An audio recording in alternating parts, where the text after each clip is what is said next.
Hello everybody, it is 4 now. We'll start discussing um, this week's assignment by 4-5. So let me just take you over a recap from the previous session or week. What we had, recap, what we had is we discussed from base filter, which was no assumptions made,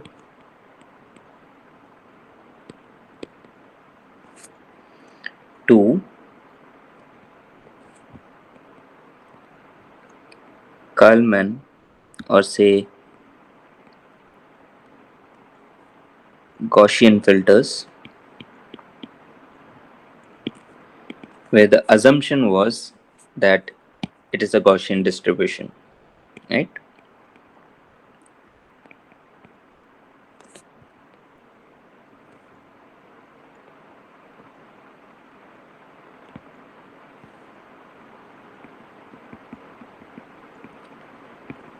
Yeah, all our initial belief was something like this, right?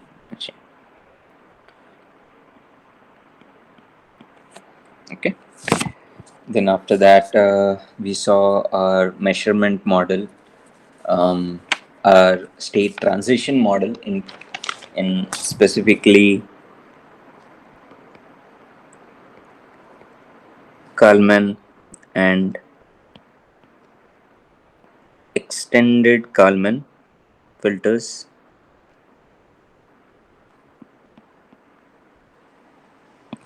Right. We also saw the normal distribution,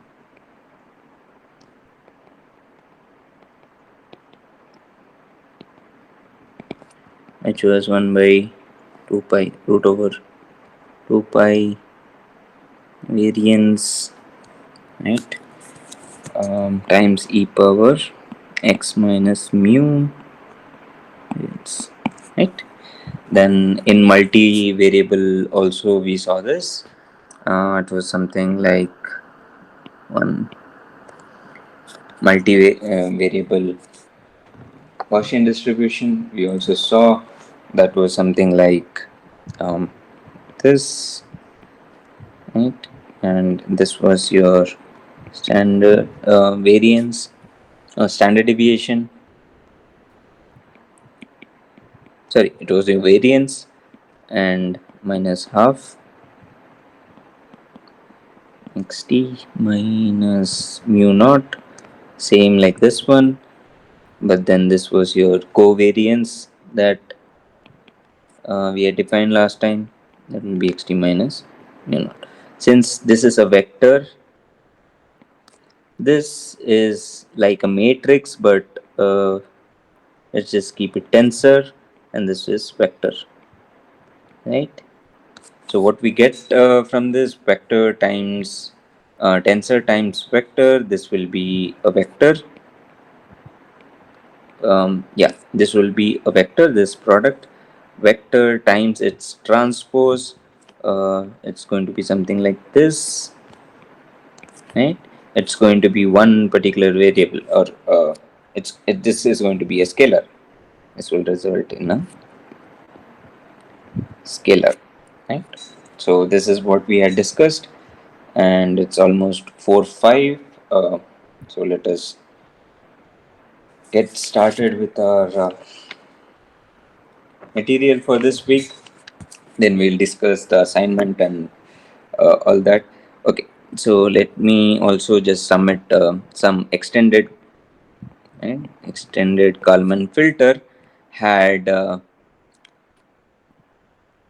your state as a dependence of, okay, let me just write it in short,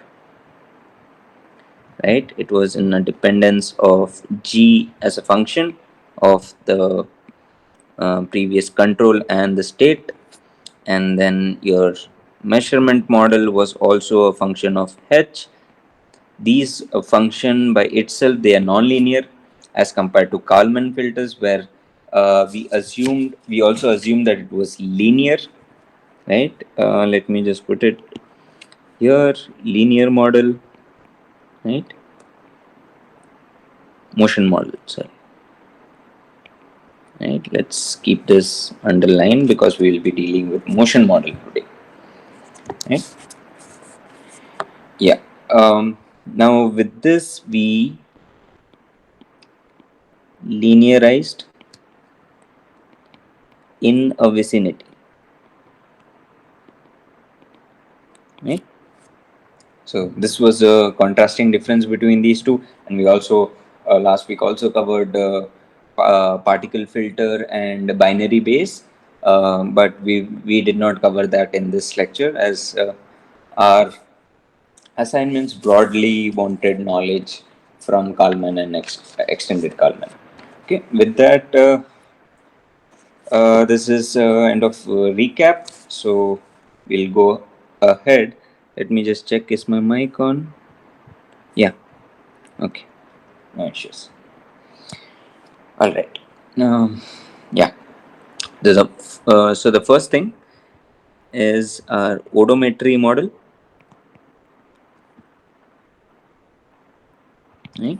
So here, what we do is that let's take examples of odometry. That is one popular example is encoders, right?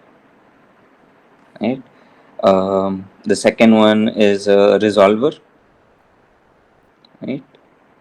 Which is going to give me absolute position of a rotary, um, say a rotor or something like this. All of these.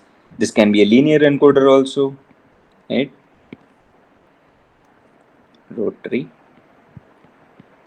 right? What these type of sensors do is give me a measurement, right? Let me change the color of this one, uh, blue. What these give me is a measurement, and that measurement is nothing but position. Now in a deterministic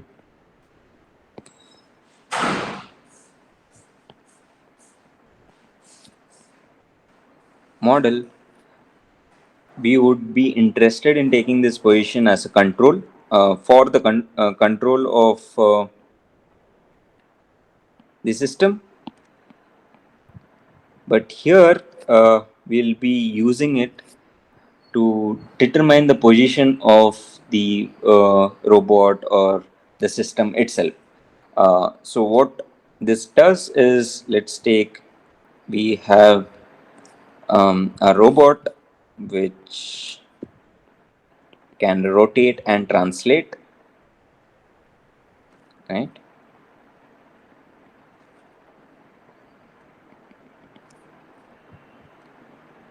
Right. So let me just make this one as red because this was the, okay, sorry, make this one as red. This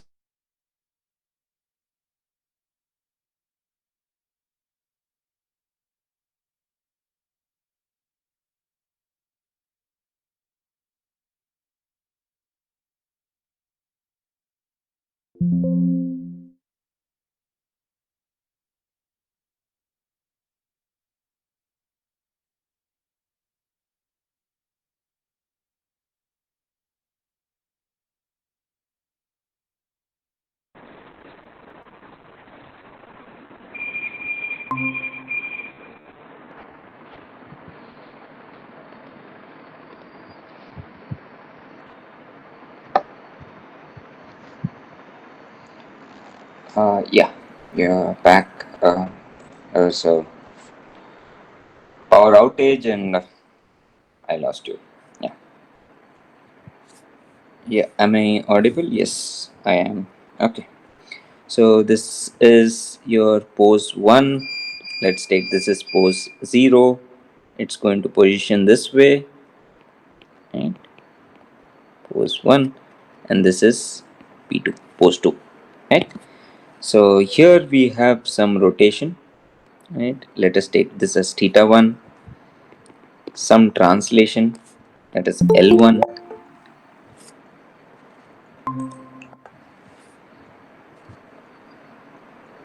And then we have some rotation after we have translated as theta 2.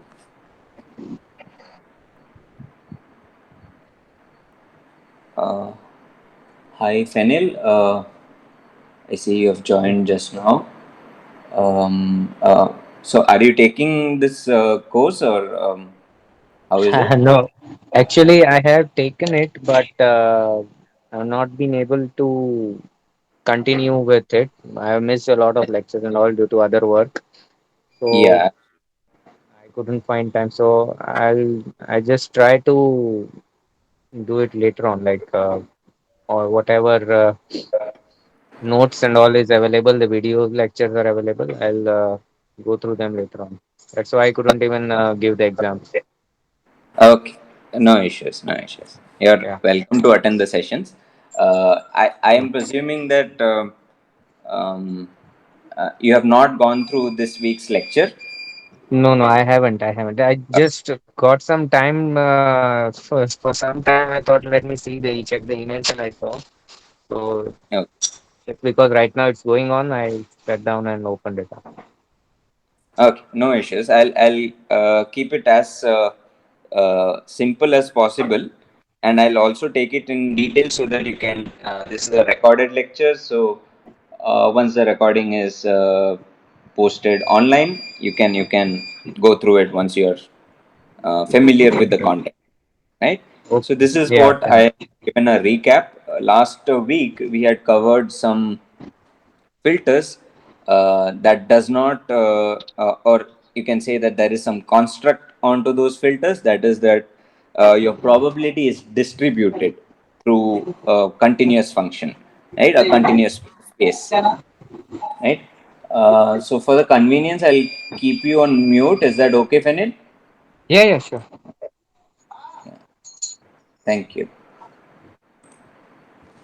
Yeah, so with that, yeah. So earlier, before this week, or let's take week 9, we had something called base filter where we did not have any assumption, and we use uh, base rule,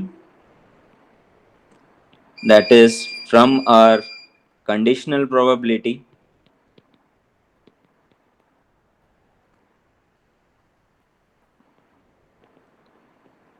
We got probability of the new state given that I have some control variable and some measurement that was done earlier.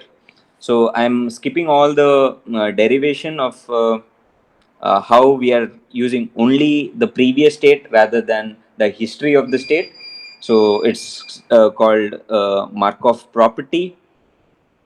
This is an A, Markov property, right? With that, we had base filter where we did not assume anything. We can have a particulate nature, or we can have a distribution, and it works just fine, right? But in Kalman filter or Gaussian filters, what we do is that we have certain assumptions that we take it as a Gaussian distribution. Now, because of this, I get a continuous. I can get a function, right? That is continuous, right? So because of this, I am rather interested in taking this when I have a motion model of a robot that is moving in a space, uh, either be quantized or like a grid, or it can move in continuous space. What that means is that between 2 points, there can be infinite number of quantization. Uh, so such a construct can be incorporated in this kind of filter, right? Easily. Yeah. So with that, these are some details of it. Maybe if you go through the previous lecture and previous week material, this you'll become familiar of it. So let us just get on with this week's content. Is that we have position models, like one is odometry, where this gives directly my position, but since we are operating on a probabilistic space or nature of our motion, right? So there is some stochasticity, that is that randomness in determining the position of it. So we use these models to get it accurately or with some probability that we can take home, or which we call belief, right? We take this belief to be true, right? And we want this as close to one for however we have constructed our belief. Yeah. So here in a odometry model for a robot that is moving from, let's take x1 y1 to x2 y2, there is another thing that it has a pose here, that is pose 0. It turns to move ahead, that is pose 1, and then it goes to pose 2, where it will either move ahead or rotate, that is beyond the scope. Maybe it will be done in the next iteration, right?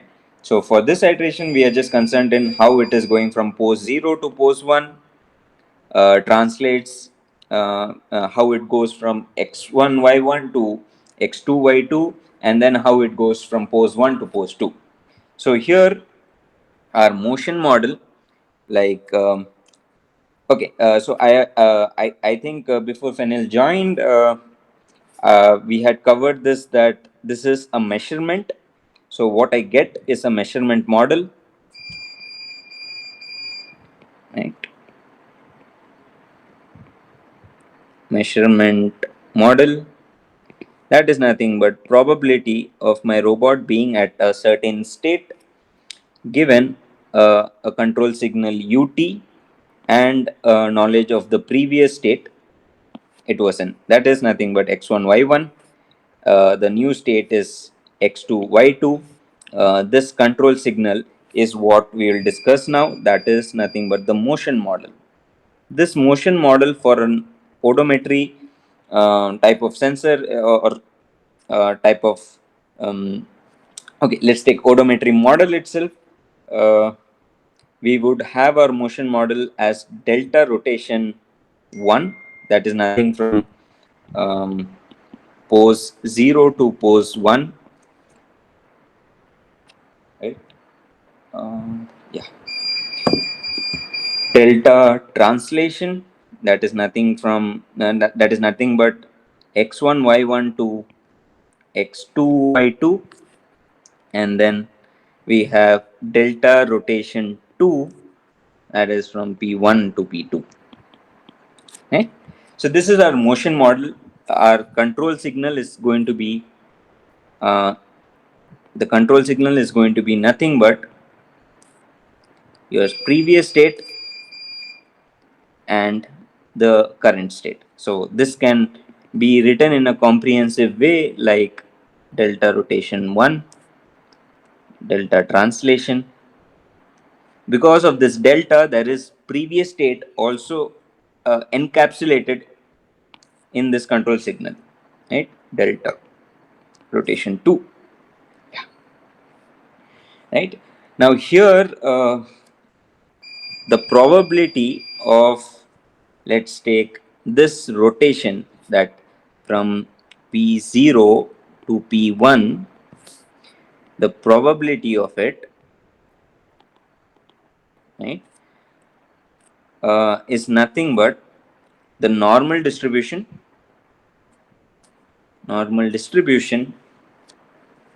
of the error. Now how do we define error? So yeah, before I just write this, I will define error. What I mean by error is that there are two things here: actual and measured, right? So there are two things here. The actual is nothing but the position at that point, and the measured is what my sensor gives me, and what I assume that this is my state. I'll denote it as xt cap, right? So my error is nothing but the difference between them, right? Xt minus 1 x cap t minus 1. The difference between them, this is the delta movement of actual, this is the delta movement of measured, and the error between them has to tend to 0, right? Then I can say that my robot is actually has actually moved to where it needs to go. So we will define our error. Let us define this first, delta xt. Okay, let's just keep delta x and delta x hat. Now my error, right, is nothing but delta x minus delta x cap, right? I want this to have a zero mean, so eventually it should be zero with some variance, right? What we define by variance is that, let's take this is our mean, right? The variance is nothing but the scatter around it, a measure of the scatter around the mean, right? So this is what defines our variance, right? In a deterministic model, the mean would be taken as a state, but in a probabilistic model, we have variance associated near the mean, right? So our probability from p0 to p1, pose 0 to pose 1, is nothing but probability, or say normal distribution, right? Normal distribution of um, um, the error of rotation 1, comma, there is some variance that is depending on the measured quantity of delta rot 1, rotation 1, plus these alpha 1 and alpha 2 are the tuning parameters of it, and it is also dependent on the translation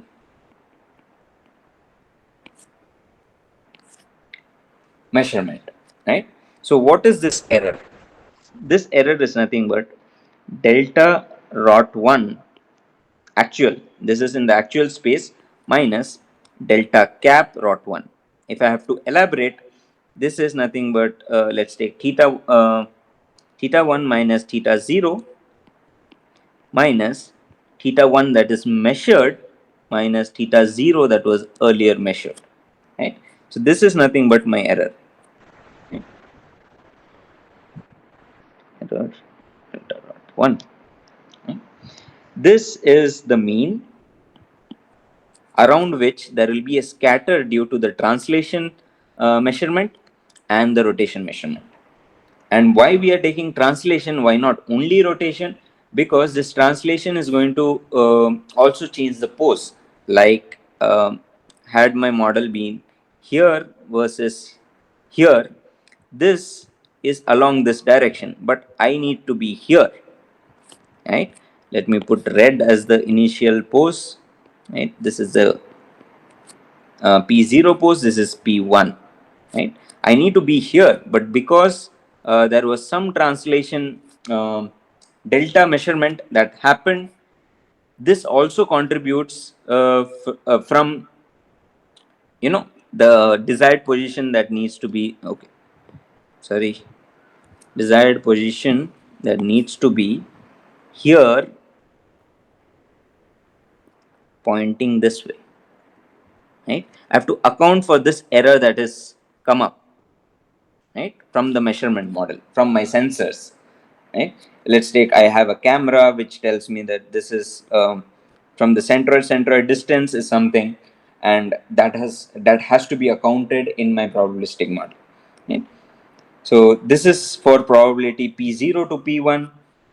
Similarly, you will have from x1 y1 to x2 y2, you will have another set of probability. Let's yeah, use p2 small p1, right? Small p.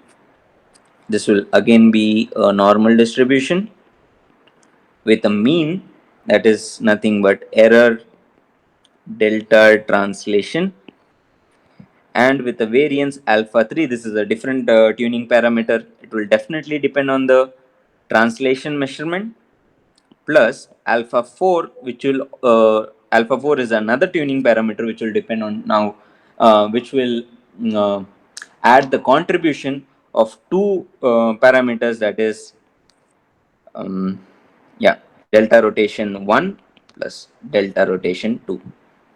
Why this is a sum rather than individual tuning parameter of these is that when a translation vector is taken, um, the importance of these two rotation becomes equal, and that importance is multiplied with alpha 4, which is a tuning parameter. One cannot have a prejudice that rotation 1 contributes more than rotation 2. Right? So that is the reason why we have this. At times when depending on your sensor, you can split them into multiple tuning parameters. Right? Similarly, we'll have P3, which will again be a normal. I'm just using ND as a normal distribution. It will be with a mean of error rot2. It will have different set of tuning parameters just like rot1. This will be dependent on the measurement, delta measurement of rot2, and alpha 6 delta measurement of translation, right? With this, the probability of the robot being from x1 y1 p1 pose, p0 pose to p0 pose to x2 y2 p2 pose, the entire probability will be a compound of these. That will be nothing but p1 star p2 multiplied with p3. Right? So this is what I want to tend to 1. Maybe it will not come out as 1. It will be close to 1, right? Like 0.99 or 0.86. With this, I'll have a degree of measure of where my robot is. Right? So this is the odometry model. In odometry model, it's a measurement model. We cannot predict the new state because we do not know how the motion is carried out. Like we don't have the information about velocity. Let's take this is where my robot are. From P2, I cannot predict where it's going to be. Let's take X3, Y3. I cannot predict this because I do not know the velocity at this point. I knew the velocity from here to here, but not in this direction. I may know the speed, but I cannot take that speed here because, pose 2 gives me the direction, but assuming that speed will be constant is just an assumption. So that kind of prediction cannot be made from odometry model. So it's a purely measurement model, right? We will move to velocity model. Velocity. Let me just change the color so that it's a heading. Velocity motion model. Right? Here, what we are interested in is again the probability of the new state given we have a control signal and the information of the previous state. We are interested in this rather than the velocity of the new state. We will be having that information, but what we are interested in is the position of it. So xt is nothing but the position, right? So this is what we are interested in, but what do we have? What is our control parameter here? The velocity of the body. I can control the linear and the angular velocity. Angular velocity. Right? This is linear. So here I am interested in going from, let's take the previous state was x, y, theta. small x, sorry. And the control signal that I give is change the velocity, change the angular velocity, right? And my new state will be okay. In the lecture, it is given as x prime. Let us not use that. X star, y star, theta star. For people who know mechanics, x prime, y prime, theta prime can be taken as differentiation with respect to time or x or spatial differentiation, right? Spatial derivative. Sorry. So we'll use x star, y star as the new state. Yeah. So here our probability, just like previous model, here our probability will be the error between the velocity, like error between the velocity. What is that? With some variance, right? With some variance, right? Let me just elaborate what are these. The first thing is the error between velocity. So what I mean with this is that if I have 2 points, that is x1 y1, x2 y2, what I do now is yeah, okay, there are two states, x1 y1, x2 y2, but my sensor gives x1 hat, y1 hat, which may be somewhere near it, x2 hat, y2 hat, which may be near x2 y2, right? So this is my actual, this is my measure. What I do is that I know the velocity that it should have, right? Because that is my control signal. Ut is velocity and omega. Here I will get the velocity it actually went in, because that is what I can measure, right? So this is nothing but my V cap. The error V is nothing but the difference between them, right? How do I get V? Is nothing but the differentiation of this, that is delta. Internet connection is unstable. Okay, let me go a little slow.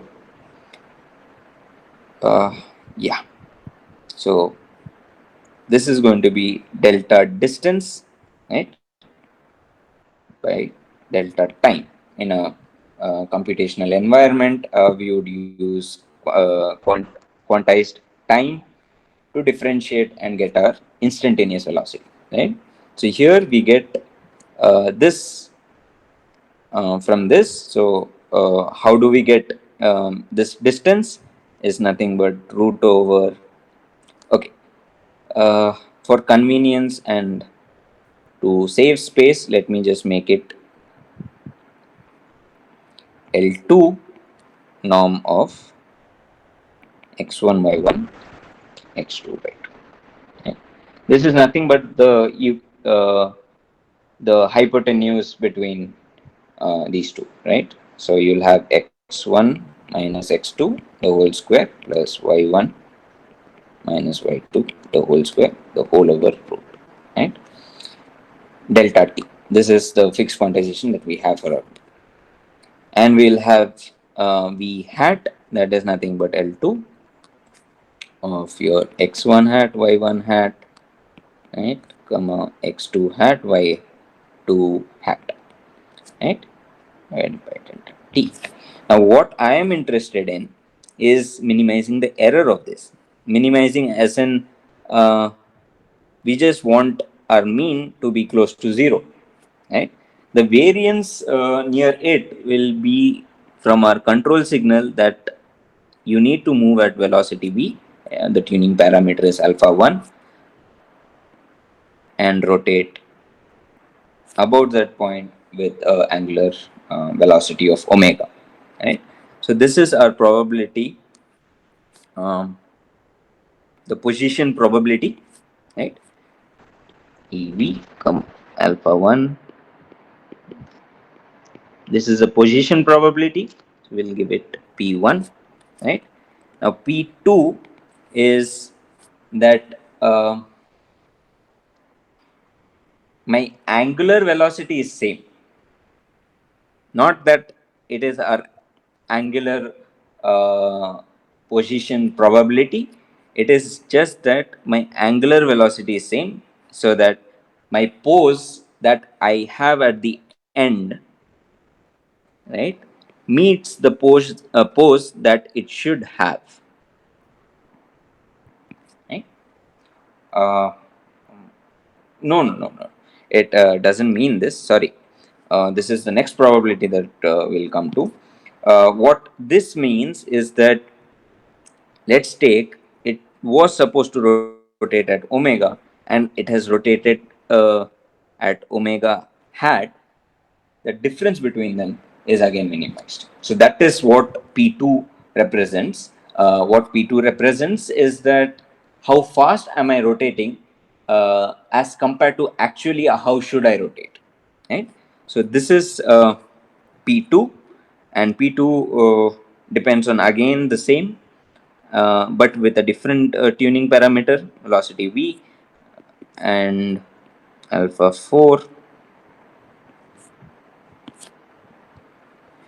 times omega. Uh, Although this is what is given in lecture, but it shows some interesting raises eyebrows, because for a rigid body, our omega will remain the same, right? And linear velocity will be entirely detached from it.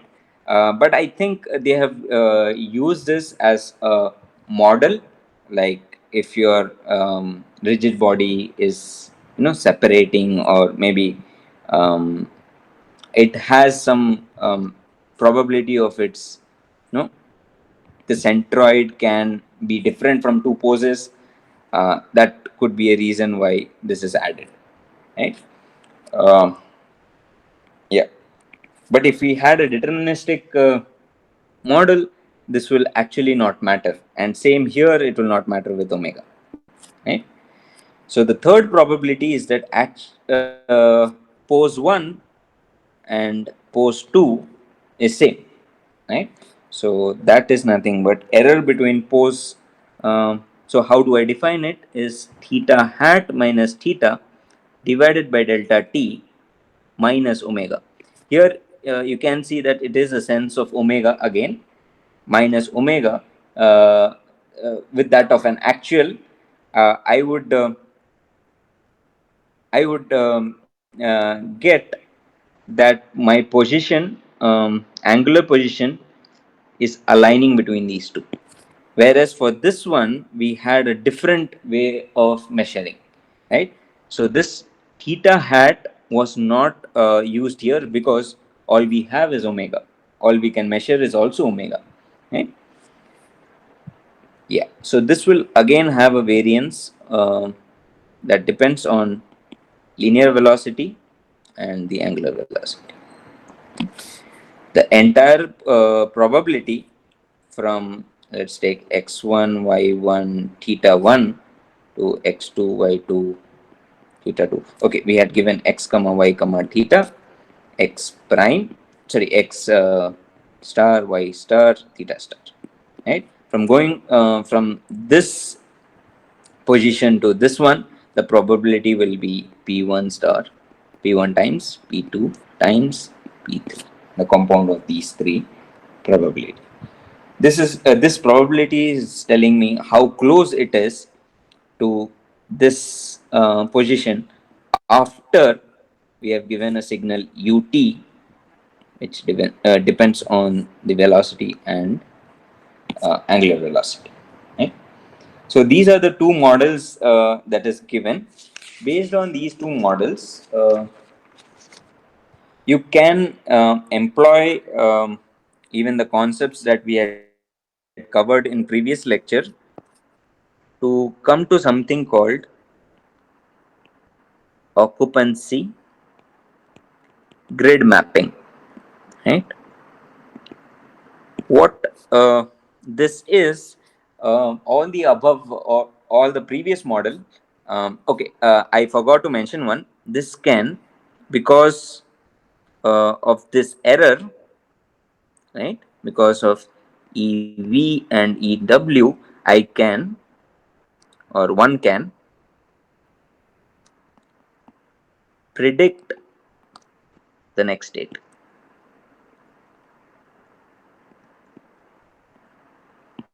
Right? How do we do that? Integrate over another time step delta t. Right? So yeah, if you integrate over this delta t, you would get the next state. Right? This was not possible in an odometry model. Right? Okay. So here, the occupancy grid mapping, what we do is that there is a robot. Yeah. Okay. It's a square which has an area of sweep or cover that it can do for scanning. Right. Let's take there is an obstacle here. Right? This is an obstacle. Oh, it's a little ugly square. Okay. And we have some obstacle here. So what this occupancy grid does is that it has cells like these. You see this square? Let me just change the color so that I don't confuse. Yeah. Oh, okay. You see this cell, right? These are the cell that is away from measurement, right? What we measure is here, right? Here we qualify that there is no obstacle, right? And here we say that there is obstacle. Same, it happens here that we have obstacle here. So like this, we will be making a map of the entire space by moving this point using our velocity model or odometry model, however it is. We can employ velocity, velocity motion model, or odometry model, right? And move this around. So this can go to a new position and point differently. So here, what we look for is the belief of this cell. These cells, right? These cells will have a belief that um, obstacle is there or not, right? It will range from 0 to 1. There, not there, right? Is a probability that my obstacle is there in the cell or not. When it is not there, I'm going to give it perfectly white, saying that this is a space where it is free to move. If it is 1, it means that it shouldn't go near it, or it shouldn't collide there, right?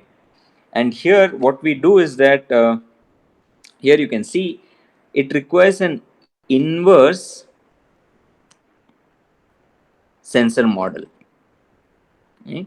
It requires a sensor model that is clear, but what we mean by inverse is that based on our sensing, we are coming to the position, right? Earlier, what we did is a direct sensor model, like we used the sensor information to get the position. That sensor gave us the position. Here, um, the sensor is giving the belief. From the sensor we are getting or obtaining the belief of the obstacle. With that, we are determining the position of the robot where it should be. Let's take, I have already made a grid map, and there is an obstacle here, and my robot is giving me sensory data, something like this, right? These are all empty. The X is all empty. With that, this inverse sensor model will give me the position of this one, right? It's possible. And we use this map only to get certain position like this. So one of your questions may have this as a true or false statement, or an assertion, or maybe a reason. This is what it means, the inverse sensor model. Here we are not using inverse motion model. What is inverse motion is nothing but your inverse kinematics that you had learned back in week 1, week 2, right? Your inverse kinematic model is different from inverse sensor model, right? So, yeah, here what we get is that the probability of the map at the ith iteration, given that a measurement is made at that time, and I know the state of that at that time. So this is what this occupancy grid map will find, and this I is let's take I have an entire domain. Right? How many cells are this? 1, 2, 3, 4, 5, 6, 7, 8, 9. 1, 2, 3, 1, 2, 3. Yeah. Okay. 6, 9 cross 6. Right. I have a grid like this, 9 cross 6. This I is that it goes to through every cell. Right. So this is nothing but the cell. Right. This I is the index of the cell, and xt zt is the time series. Right. From the time series. Okay. So such a occupancy grid uses something called um, binary base filter. Right? With that, what we do is that the probability of these cell that I talked about is given as the occupancy at that point is given I t comma I capital I is occupancy, t is at that time, comma for that cell is equal to logarithm, sorry, a natural log of probability of the map at that particular cell given the history of um, the measurement, comma the state 1 2 t, right? Divided by 1 minus this entire thing is in the log, 1 minus probability of the same probability that is on the numerator, right? Here you can again take Markov assumption and make it as this. So this is giving me the occupancy of this cell. Based on that, we update over the entire field and get our occupancy mapping. Right. So here are few questions that were asked in previous um, run of this course. This course is a rerun. There are few more materials added and assignments are little different. The previous run had a question that feature based maps, that is this one, occupancy grid mapping, are more useful for localization. Absolutely, this is true. So this is an assertion that is being put forward in that question. The reason they have given is that they are volumetric maps. um, the thing is that yes, it's true because the reason is true. It's a volumetric map, right? Here we have given an area swipe. We can again have a Z swipe and we'll get a volumetric map, right? And based on that volume, we will also get features. Those are 3D features rather than 2D obstacle or something like that, right? But the reason is not correct.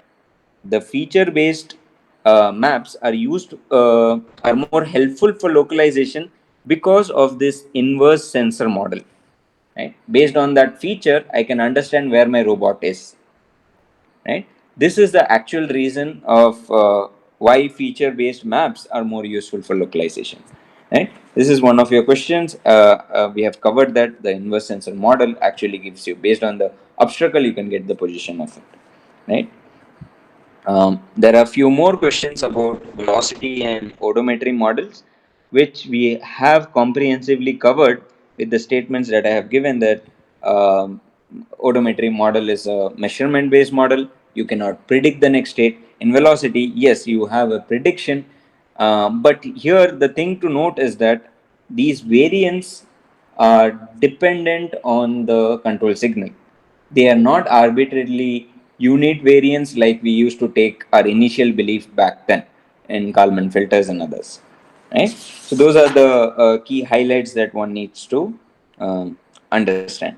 Based on this, I think we have covered most of the content that was there in week 11, and with this one will be able to solve all the questions, although there is no numericals in this week. There are few logical questions, and I guess you can use this information, use this lecture, this recording to solve them. Yeah. So I'll open the floor for some questions. If there is any questions, kindly let me know. You can always write to me. Once you're familiar with the content, you can always write to me. That's another key.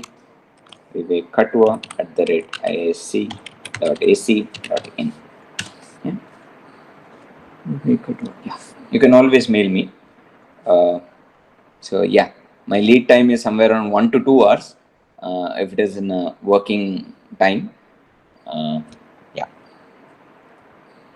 So, okay, so I guess we have come to end of this session. If there is any doubt, we can discuss further. On yeah,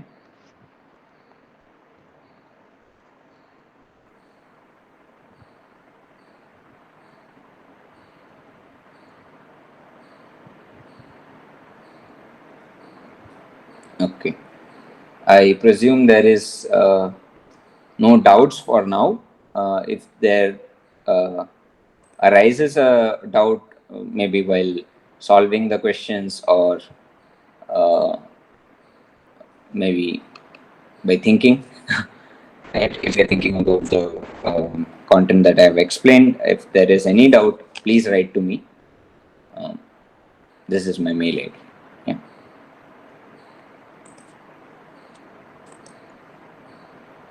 I've given my mail ID in the messages, right? Chat. Yeah. Okay. I presume there is no questions, so I'll stop this session. Yeah. Thank you for attending, Fenil.